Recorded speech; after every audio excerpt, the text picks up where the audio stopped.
looks to me like something for the G20 or some large organization. I don't underestimate at all the value of putting ideas on the table, having discussion. We've done that extraordinarily well, I think, over the last decade or so, not only here in Boston, but in Tokyo, more recently in Paris, the Riga conference, many other forums, working with the Club de Madrid and the like. You put ideas on the table, you never know how far they're going to travel, who will pick them up, what kind of impact they're going to have. A few years ago, when we originally created the model for the Boston Global Forum, the idea was that we would tackle an issue a year. But maybe 5 or 6 years ago, we kind of settled on AI, and Tuan got us there before the rest of the world in many ways, got us really centered on AI. And for about 5 years, our focus has been on ethical uses of AI and trying to promote that particular way of thinking about AI and expanding people's conception of what ethical AI would look like, human-centric AI and the like. And as I look at this proposal, again, thinking about capacity, I think we should consider it in our discussions at some point. It doesn't have to be today, but whether we should only take on a piece of this.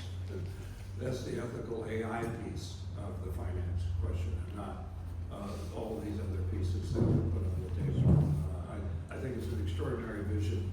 I just worry about our ability to grapple with that many issues across that big a space. But this is an idea that also involves trying to bring other nations into the mix, creating some kind of maybe informal, maybe formal coalition. That gets to be a strategic question. And I can't think of anyone better than to help us think about that than my friend from the Wilson Center, Mark Kennedy. If I had stayed in my small hometown in Minnesota, town of 1,000 where I grew up, Mark would have briefly been my member of Congress. I think that was in that 2nd district originally. Now, I wouldn't have voted for him if I stayed there. I was on the other side of the political fence, but, and then, so Mark was in Congress for several terms, then ran for the Senate against Amy Klobuchar, and then went on, among other things, to be president of the University of North Dakota, and then the president of the University of Colorado, and now at the Wilson Center. Mark.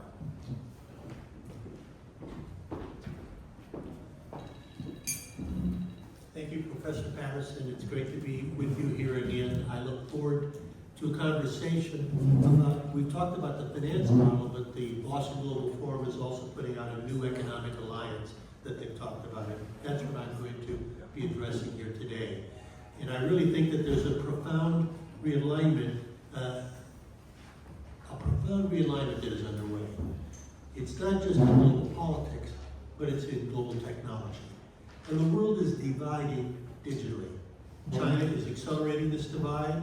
Its cybersecurity and data laws compel firms to share information with the state while concealing that access to the world. Its simple military fusion is fueling an AI-powered military buildup with global consequences. The U.S. response is not, as Lenin warned, of selling the rope by which we would be hanged, but instead by having restrictions on advanced chips and compute infrastructure. Yet this is not merely a competition really between technologies, it's a contest between systems. The question isn't just who has the fastest model, but who will shape the digital future, its rules, its reach, its values. As Secretary Raimondo made clear, it is no longer realistic for nations to fully participate in both the American and the Chinese tech ecosystems. A split is underway. A two-way race has begun. No third digital pole can match the scale of China or the United States.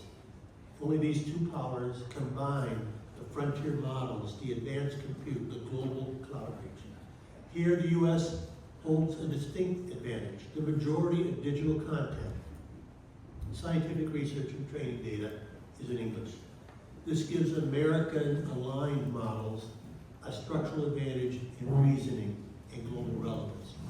The race is ours to lose, but we can still fumble the future if we fail to act strategically.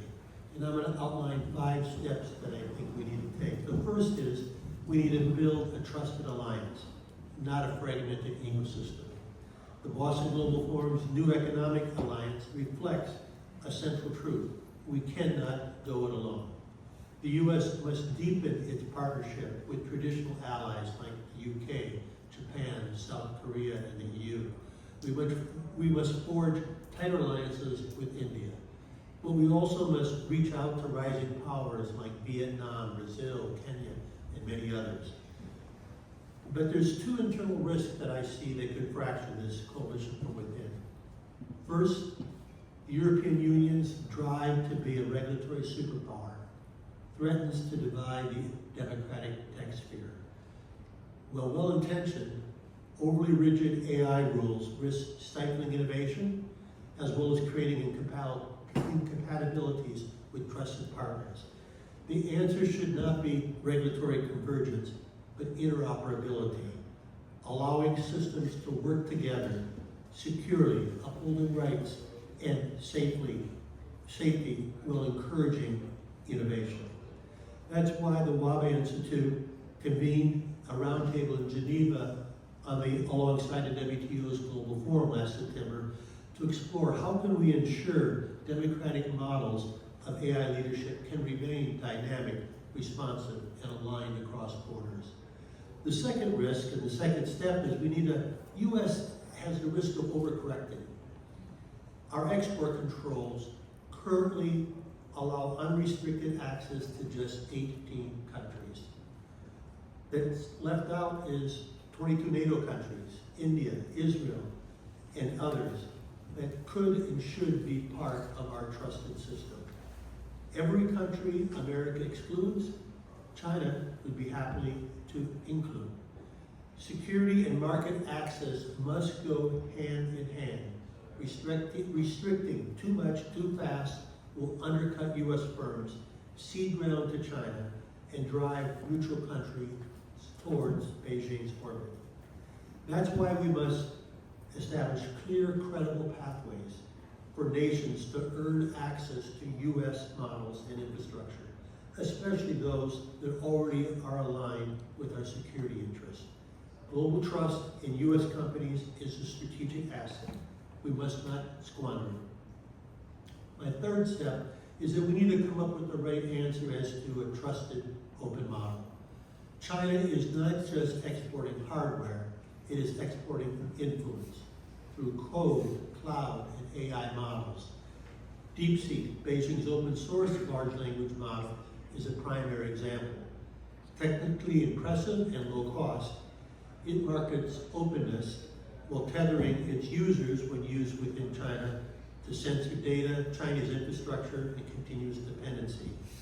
It follows the Huawei model of data absorption disguised as digital inclusion. That's not empowerment, it's entrapment.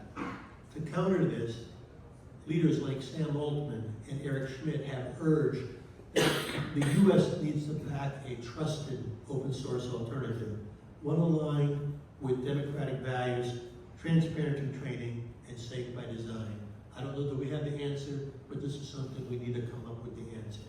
And I would say that whether it's an open model or a closed, that the U.S. must ensure its companies remain the global default through capability, trust, and accessibility. And that requires strategic openness, not reflexive restriction. Fourth, we must extend shared infrastructure. Emerging markets want to align with Western technology, but cannot build alone. If we do not help them construct their digital futures, China will gladly sell them. We must support shared AI infrastructure across regions like Southeast Asia, Latin America, and Africa. That means co-investing in cloud services, compute access, technical training, and local data governance standards. It means empowering nations to lead their own development while remaining in a trusted, rights-respecting digital sphere. This is not charity, it's strategy. Fifth, we must embed AI in economic statecraft. We must recognize that AI is a pillar of geoeconomic strategy, not just a technical sector. AI will shape data flows, supply chains, talent development, and alliance structures. It must be embedded in our foreign policy, our coalition building efforts, and our development assistance agenda. Unlike China's state fuse model, America's innovation system is decentralized, pluralistic, and open.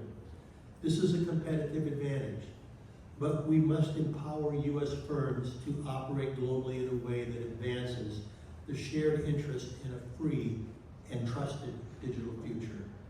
We must also make a simple distinction clear to the world. U.S. companies are not arms of the state. They are innovators, collaborators, and catalysts of opportunity, not enforcers of central command. In conclusion, the Boston Global Forum's new economic alliance captures the challenge and opportunity. AI is not just a technology, it is a test of whether open societies can cooperate at the speed of innovation. To pass this test, we must do more than just set standards. We must share tools. We must share compute. We must share responsibility. We must not only lead through innovation, but also through engagement. Thank you.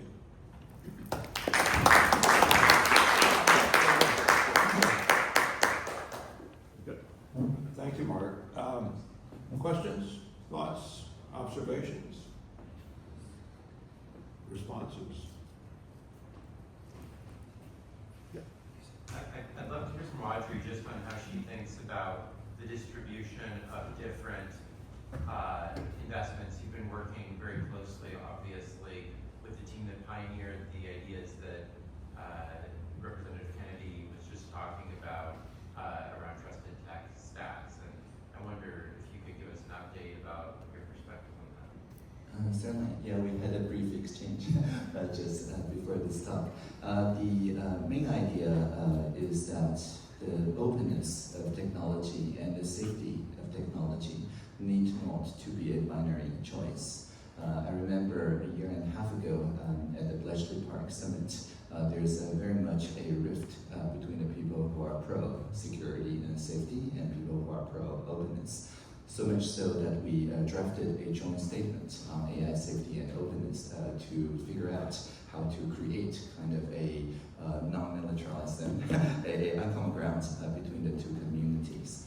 And I'm happy to report that a few months ago at the Paris AI Action Summit, I was in a panel, and to my right was Eric Schmidt, caring very much about security, and to my left, Yala Kun, caring very much about openness. And then we launched something called Roost together. Roost stands for the Robust Open Online Safety Tools. It accelerates the part that does not actually increase the harms of AI. For example, if you have decentralized way to detect CSAM, that is to say the child sexual abuse materials, which are synthetic now. The old defense, which relied on Microsoft DNA, some centralized scanning service, used to work when it's just a few criminal organizations producing such content. But now, because the production of such content is entirely running in airplane mode on a MacBook, right? So it's impossible to rely on centralized service to update in real time. And therefore, the defense also has to be decentralized as well. And so by making innovations on the models that using the multimodal latent space to turn the images into its equivalent in its textual form. We do not violate the law by holding such text in federated training, and then we launched with Roblox, with Discord, with Blue Sky, and many medium-sized players so that we can scan for such dangerous content in real time in a way that does not violate privacy or succumb to surveillance. So this is just one example. But think of the broader cyber defense, info defense, bio defense, if there's a way to manufacture high-grade medical mask in a decentralized fashion very quickly. Again, that does not produce virus, but rather it makes biodefense possible in a decentralized way. So in the Monica designed by Vitalik Buterin of Ethereum, he calls this the D/ACK, or differential acceleration. We accelerate the part of AI that is decentralized, democratic, and defensive. And if we do this kind of joint investment, then we can set a global standard that raise the bar on the AI safety, and all the models from authoritarian regime that does not respect these kind of basic safety guardrails will be looked down by the market. And so the D/ACK direction, I think in general, agrees with the joint statement of safety and openness and the plurality alignment, pluralistic alignment agenda, and that is one of the very concrete deliveries of the Paris AI Action Summit. For more details, check out Roost tools. And I would just commend Roost as a great example of open source by making, as Audrey said, the safety tools available to everyone, because we don't want to have them redevelop their own safety tools if we can make those widely dispersed, then all of AI will be. Yeah, thank you, Mr. Kennedy. Two questions. One was, you made reference to the export restrictions that were placed in the last few days of the previous US administration in January, including countries like India, etc., that have restrictions placed on them in terms of access to technology. Is that up for review? Because it was only done in January. Secondly, related to that, a lot of what you said was about alliance building, the need for trust and all of that. How do you assess that in the current context of the new administration, where in fact a lot of that seems to be eroding rather quickly? Let me address each in turn. First of all, yes, that was put out at the tail end of the Biden administration. It's called the AI diffusion rules. It does some useful things because we put out chip restrictions, but then you can still get access to those chips through the cloud. So this included the cloud in that. It has some standards as to how cloud providers need to provide it, which I think are good. But what it does, as I mentioned earlier, it has 18 countries. Part of that's, do you have your own export controls? Because if we're going to have export controls, we don't want to include anybody in the tent that doesn't have any export controls, which is why I think there needs to be a clearly defined to any country.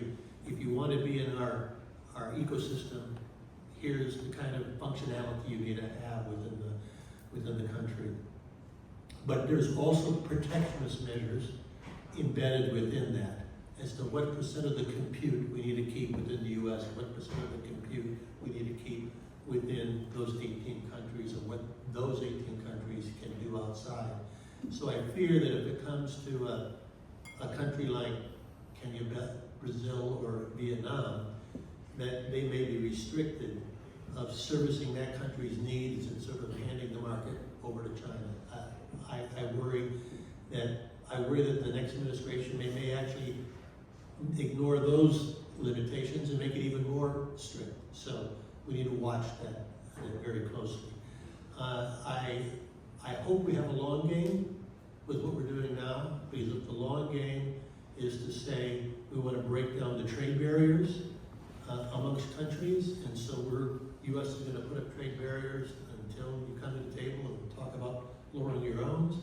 We could end up with a more open world at the end of this. I hope that's the case. India, as you know, is one of the countries with which they're talking about doing a trade negotiation. whatever restrictions the current administration is talking about, in true honesty, India is amongst the most barriers of any major country we deal with from a trade perspective. So I think there's and I think that's India's detriment. I think there's opportunities for lowering the trade barriers amongst all countries, and that's the end result in the current flurry of activity that could be good. If we don't get to that, we're creating a whole lot of disturbances for no end. Other questions? Hi, Kennedy. My question is regarding, you just mentioned about openness. So we have excluded some of the countries for any kind of sharing data or whatever. My question is, did we inform them, we have a policy in place that for A, B, and C reason, we are not having any kind of a partnership with you. If you improve this thing in next 6 months and you can show the proof. So that is called openness, that we are giving the reason to them logically, which is applicable all across the globe. If we do that effectively, I think people will understand us and they will basically take those kind of things positively. I may be a little bit not knowledgeable in this area, but are we doing that consistently? I do not think we're doing it as well as we could. As you know, the AI diffusion rule was just laid out in the last month of the Biden administration's as they were walking out the door.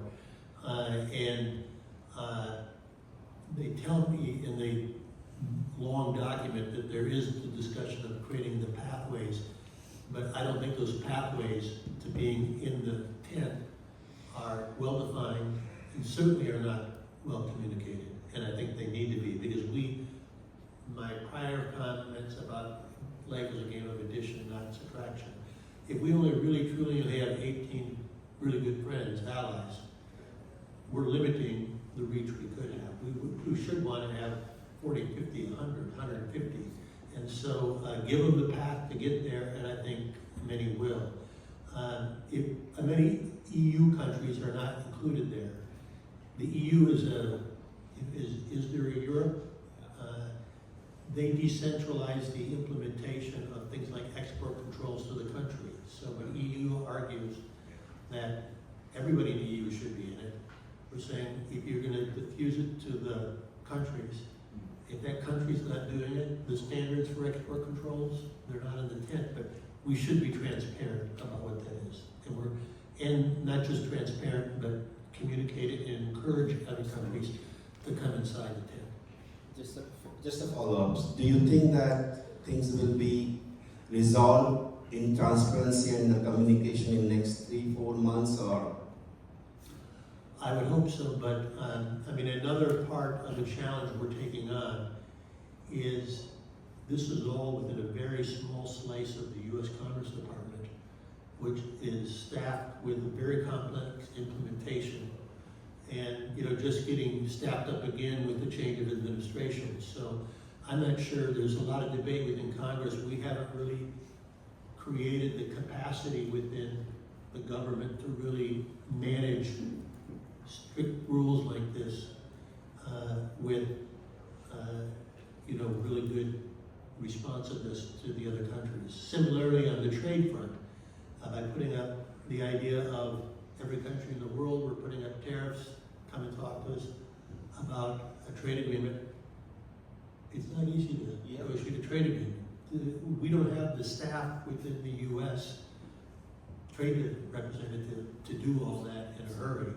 So I'm not sure that at a minimum the strategy of having the capacity to make the change, foster the change that the administration wants to do they have the team on the ground that can execute that? And I don't know that they do. Thank you. Mark, I have a question. Taking into consideration your deep experience in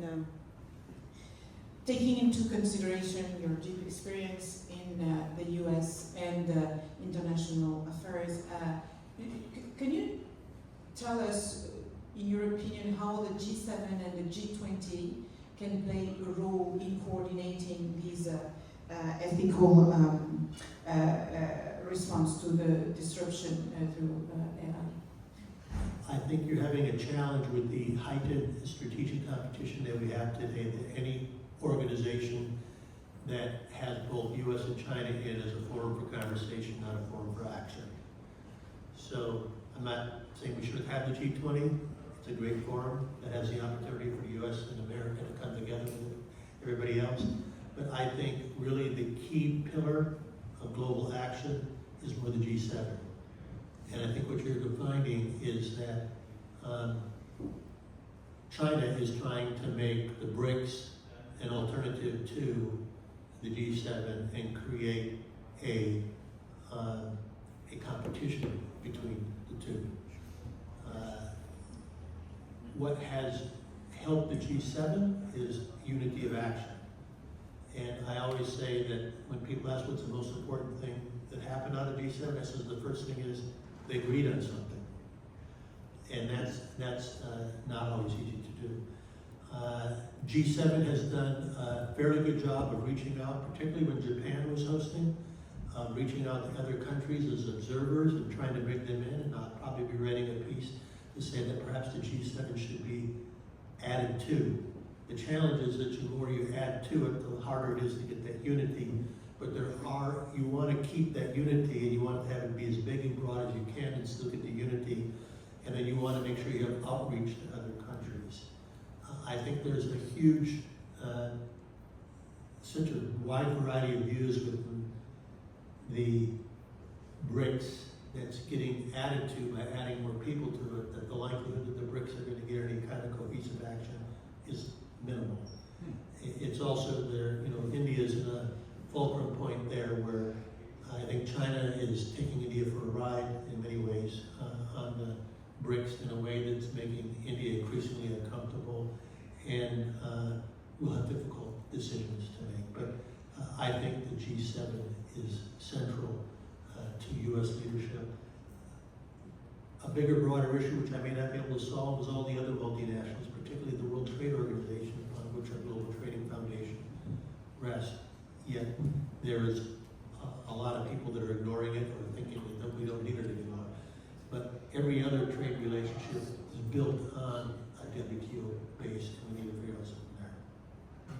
We have time for one more question, which also means time for no more questions. Another question on Mark? Mark, thank you so much. Thank you.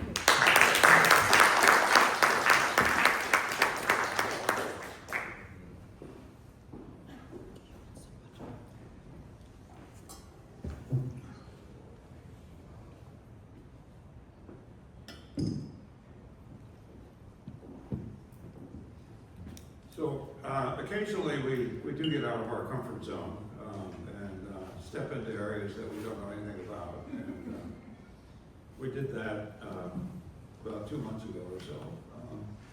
Across the street,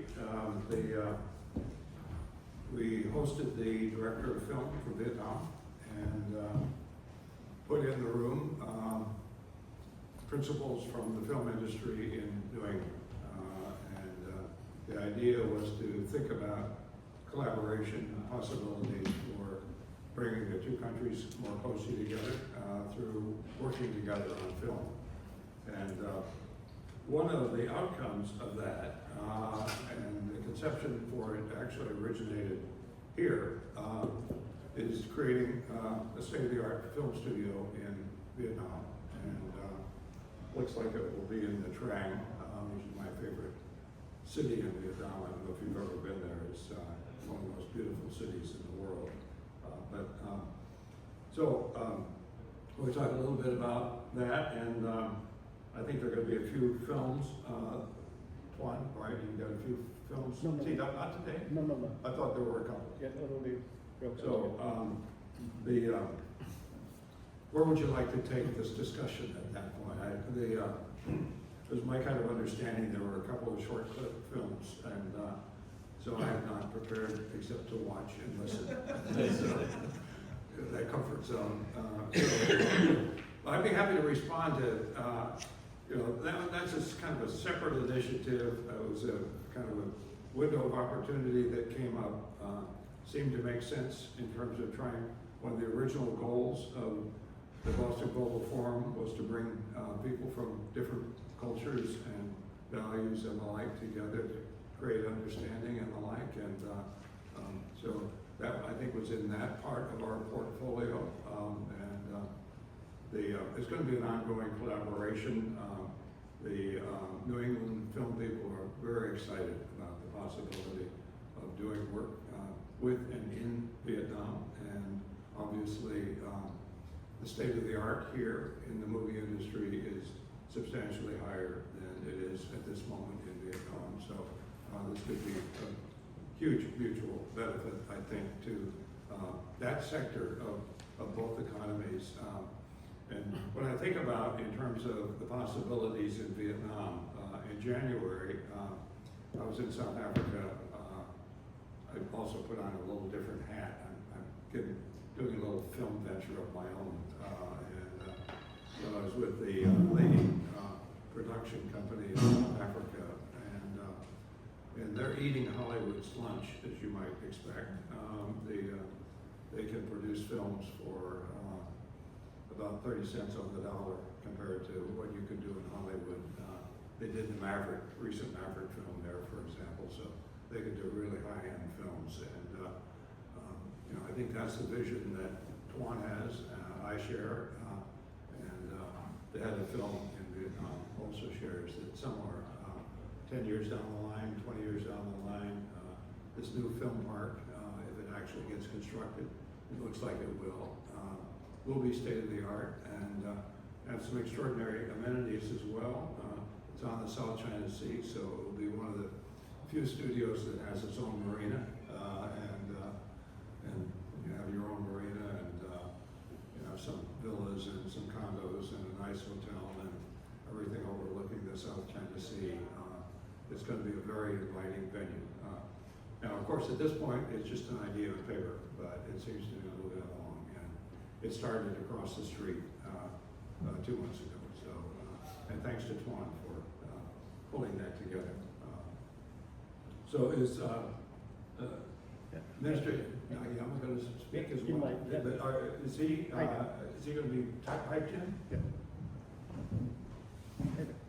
Okay. I just, Go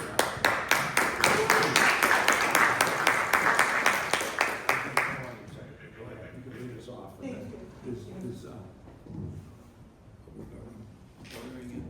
It is such an honor to be here. I'm coming from the DC area, and we welcome forums like this all the time. So to have this opportunity to be with you here in Boston is quite a treat. Esteemed leaders and distinguished guests, on behalf of the Boston Global Forum, I would like to introduce you to the Esteemed Leaders Series, a visionary initiative of the AI World Society Film Park, launched by the Boston Global Forum on March 11th, 2025. This groundbreaking series of short films is a tribute to the extraordinary individuals whose leadership, courage, and compassion have shaped our global society. Beginning with the recipients of the World Leader for Peace and Security Award and the World Leader in AIWS Award. These films honor those whose vision and service continue to inspire us all. What makes this series truly exceptional is not just its content, but its form.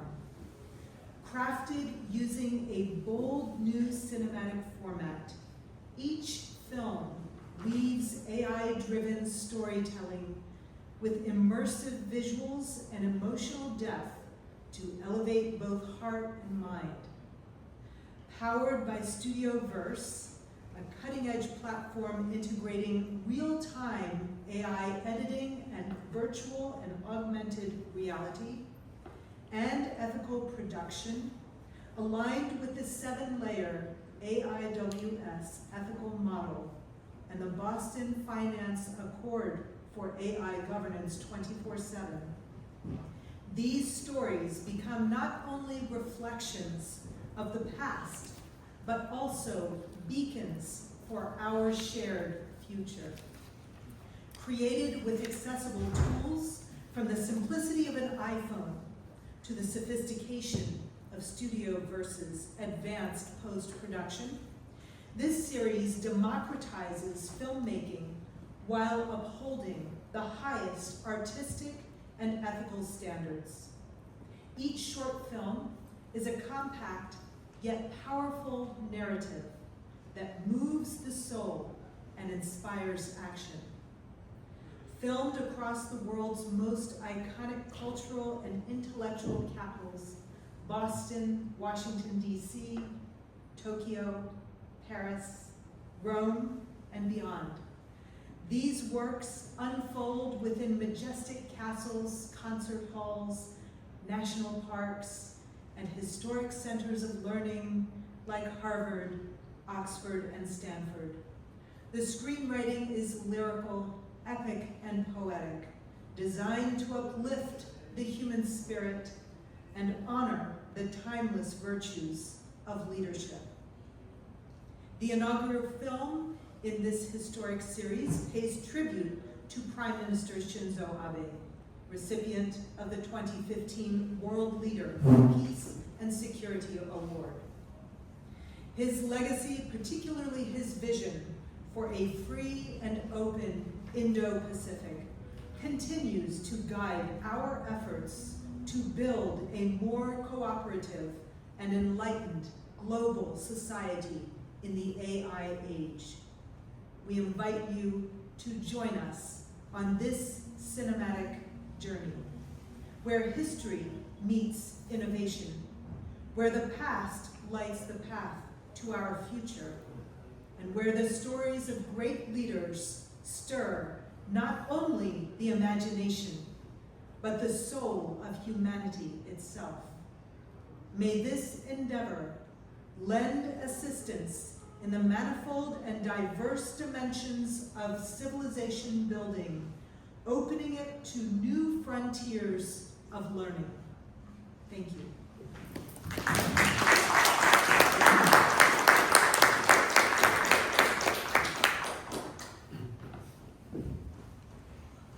So, sorry that I was misinformed. I thought we were going to have an example for you today, but we don't. But I really like the idea behind this series. It's you know, the way that we communicate, and particularly for younger people, the way that they communicate. They're much more of a visual generation than people of my age. I'm a linear child. It was all about reading newspapers and the like, but that's not the world we live in today. And certainly being able to offer role models through this medium, and men and women, binary, younger leaders, older leaders, well-known leaders like Shinzo Abe, but leaders who are less well-known. I think this series could really be something that would be a signature for the Boston Global Forum, and be a relatively small but important contribution to providing people around the world with people that they can look up to and model themselves after. So I think there's some real potential here, and I think we'll find out ways to do this quite efficiently using AI, and I think that will also be a terrific learning experience for the film part in Vietnam. So I find this to be a very exciting idea, and the film part itself also to be a magnificent idea. Again, if it should come to fruition. But I'm going to call on now on Tuan. Tuan has some closing remarks. While he's walking up, I again want to say how important Tuan is to this organization. He is really our organizer, our administrator, our networker. Think around, look at everyone around the table. Almost all of us are here because Tuan brought us together. But I never, I'm just so admiring of what Tuan has been able to do. We developed this idea, I think, in my office in 2011, I think was the year, and kind of thought, oh, this is going to be kind of fun. And a couple times a year we'll have a little video conference and have a few people in the room and the like. And the reason it's grown into something larger than that is entirely because of Tuan's efforts. So, Tuan.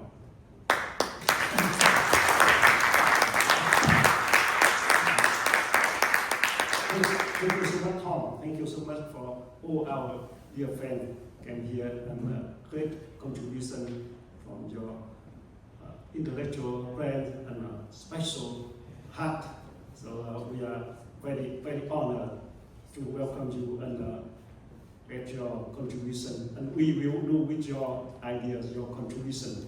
And we start from now with many important financial accord for AI government 24/7, and also with initiative new economic alliance, because now US need very much set up new alliance as proposal Mark Kennedy present, and we will do for that, and we will look forward to our community contribution and engaging. And also Film Park, AIWS, Film Park, and Zimbabwe, and also Austrian Vincent, that is our world leader, award, great figure, and inspire our people work and with our mission, make the world better in the age of AI. And from my heart, again, thank you for Tom, my dear friend. He is a professor of Harvard, brought me to Harvard when I prepared to leave Vietnam 2011. And also from my heart to Governor Michael Dukakis. He is my dear leader. And also yesterday I talked with Mr. Elizabeth Moreno, dear father, very, very much deep, so moved with his heart to support and lead Boston Global Forum. And now we are start now, and we are finished concluding for this conference today, and for next many event, online discussion, group email, and also official event in November with great topic, and also in September with Boston Priority Rural Summit with idea from Audrey Tan, and also with Minister Elizabeth Moreno. And once again, congratulations and honor Audrey Tan for your great contribution, dedication, and make the world better and lighter. Yes, thank you so much from my heart for thank all our staff, our people, make our event great event today. Thank you so much.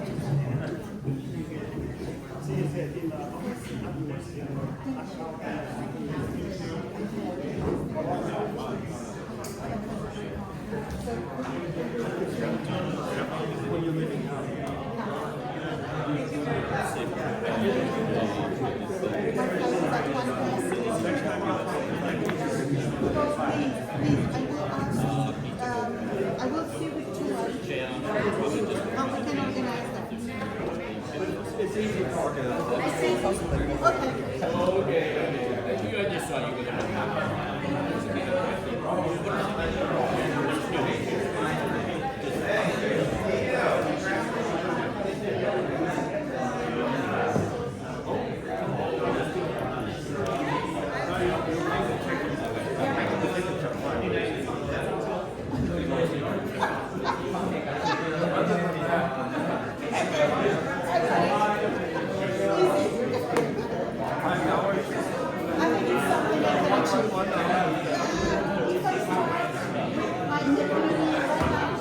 I should be able to.